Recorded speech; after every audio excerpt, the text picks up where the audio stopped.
بسم اللہ الرحمن الرحیم۔ بغداد میں ایک تاجر رہتا تھا جو کہ بہت مالدار صاحب ثروت تھا۔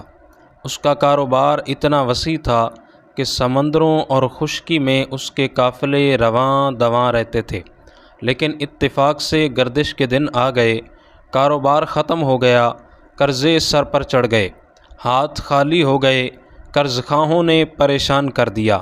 ایک صاحب دین آیا، اس نے اپنے قرضہ کا مطالبہ کیا۔ مقروض نے معذرت کی، لیکن صاحب دین نے کہا، ہم نے تیرے ساتھ وفا کا معاملہ کیا مگر تجھ میں وفا نہیں پائی۔ مقروض نے کہا، خدا کے لیے مجھے رسوا نہ کر، میرے ذمے اور لوگوں کے بھی قرضے ہیں، آپ کی سختی کے باعث وہ بھی بھڑک اٹھیں گے، حالانکہ میرے پاس کچھ بھی نہیں ہے۔ صاحب دین نے کہا، میں تجھے ہرگز نہیں چھوڑوں گا، اور وہ اسے عدالت میں قاضی کے ہاں لے گیا۔ قاضی صاحب نے پوچھا، تو نے اس سے قرض لیا ہوا ہے؟ مقروض نے کہا، ہاں لیا تھا، لیکن اس وقت میرے پاس کوئی چیز نہیں کہ میں ادا کر سکوں۔ قاضی صاحب نے ضامن مانگا اور کہا، ضامن دو ورنہ جیل جاؤ۔ میں ضامن لینے گیا مگر کوئی شخص ضمانت اٹھانے کے لیے تیار نہ ہوا۔ صاحب دین نے اسے جیل بھیجنے کا مطالبہ کیا۔ مقروض نے منت سماجت کی، لیکن کسی کو رحم نہ آیا۔ آخر کار صاحب دین سے عرض کیا کہ اللہ تعالیٰ کے نام پر مجھے آج رات بچوں میں گزارنے کی مہلت دی جائے، کل میں خود حاضر ہو جاؤں گا اور پھر مجھے بے شک جیل بھجوا دینا، پھر میری قبر بھی وہیں ہوگی، مگر یہ کہ اللہ تعالیٰ کوئی سبیل بنا دے۔ یہ سن کر صاحب دین نے ایک رات کے لیے بھی ضامن مانگا۔ مقروض نے کہا، اس رات کے لیے میرے ضامن مدینے کے تاجدار ہیں صلی اللہ تعالیٰ علیہ وآلہ وسلم۔ صاحب دین نے منظور کر لیا اور وہ مقروض گھر آ گیا، لیکن حد درجہ غم زدہ اور پریشان دیکھ کر بیوی نے سبب پوچھا تو سارا ماجرا کہہ سنایا اور بتایا کہ آج کی رات کے لیے آقا دو جہاں صلی اللہ تعالیٰ علیہ وآلہ وسلم کو ضامن دے کر آیا ہوں۔ بیوی جو کہ نہایت ہی بیدار بخت عورت تھی، اس نے تسلی دی کہ غم نہ کرو، فکر کی کوئی بات نہیں، جس کے ضامن رسول اللہ صلی اللہ علیہ وآلہ وسلم ہوں وہ کیوں مغموم و پریشان ہو۔ یہ سن کر غم کافور ہوئے، ڈھارس بند گئی، رات کو درود پاک پڑھنا شروع کر دیا اور درود پاک پڑھتے پڑھتے سو گیا تو امت کے والی صلی اللہ تعالیٰ علیہ وآلہ وسلم تشریف لائے اور تسلی دی اور بشارت سنائی، میرے پیارے امتی کیوں پریشان ہے؟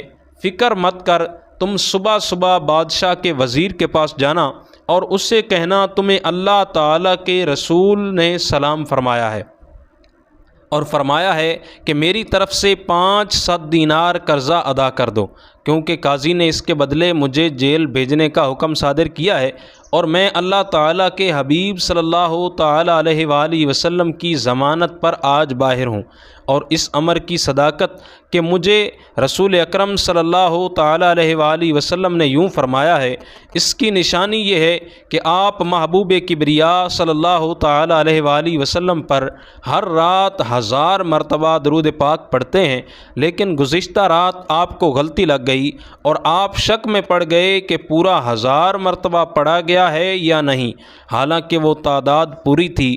یہ فرما کر امت کے والی تشریف لے گئے اور وہ مقروض بیدار ہوا تو بڑا ہی خوش تھا۔ صبح نماز پڑھ کر وزیر صاحب کی رہائش گاہ پر پہنچا تو وہ دروازے پر کھڑے تھے اور سواری تیار تھی۔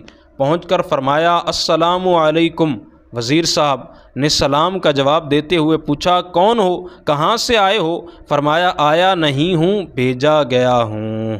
وزیر نے استفسار کیا، کس نے بھیجا ہے؟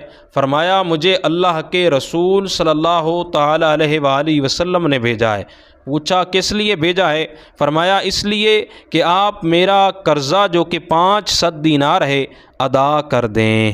جب وزیر نے نشانی طلب کی تو سید المرسلین صلی اللہ تعالیٰ علیہ وآلہ وسلم کا فرمان سنا دیا۔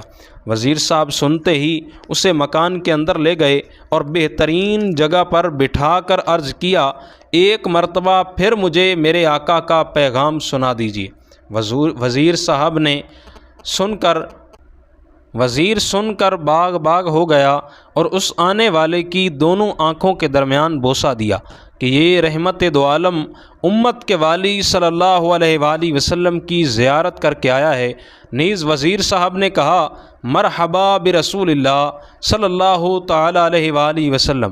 پھر وزیر صاحب نے اسے 500 دینار دیے کہ یہ آپ کے گھر والوں کے لیے، پھر 500 دیا کہ یہ آپ کے بچوں کے لیے، پھر 500 دیا یہ اس لیے کہ آپ خوشخبری لائے ہیں، پھر 500 دینار پیش کیے کہ آپ نے سچا خواب سنایا ہے۔ وہ مقروض یہ رقم لے کر خوشی خوشی گھر آیا اور ان میں سے 500 دینار گن کر لے لیے اور صاحب دین کے گھر آیا اور اسے کہا چلو میرے ساتھ قاضی کی عدالت میں چلو اور اپنا قرضہ وصول کر لو۔ جب قاضی کی عدالت میں پہنچے تو قاضی صاحب اٹھ کر کھڑے ہو گئے اور انہوں نے اس مقروض کو مؤدبانہ سلام پیش کیا اور کہا کہ رات مدینے کے تاجدار احمد مختار صلی اللہ علیہ وآلہ وسلم نے عالم رویا میں تشریف لائے تھے اور مجھے حکم دیا کہ اس مقروض کا قرضہ ادا کر دے اور اتنا اپنے پاس سے دے دے۔ یہ سن کر صاحب دین نے کہا میں نے قرضہ معاف کیا اور 500 میں اس کو بطور نذرانہ پیش کرتا ہوں، کیونکہ مجھے بھی سرکار دو عالم حبیب مکرم صلی اللہ تعالی علیہ وآلہ وسلم نے یوں ہی حکم دیا ہے۔ وہ شخص خوشی خوشی گھر واپس آ گیا تو اس کے پاس 4000 دینار تھے۔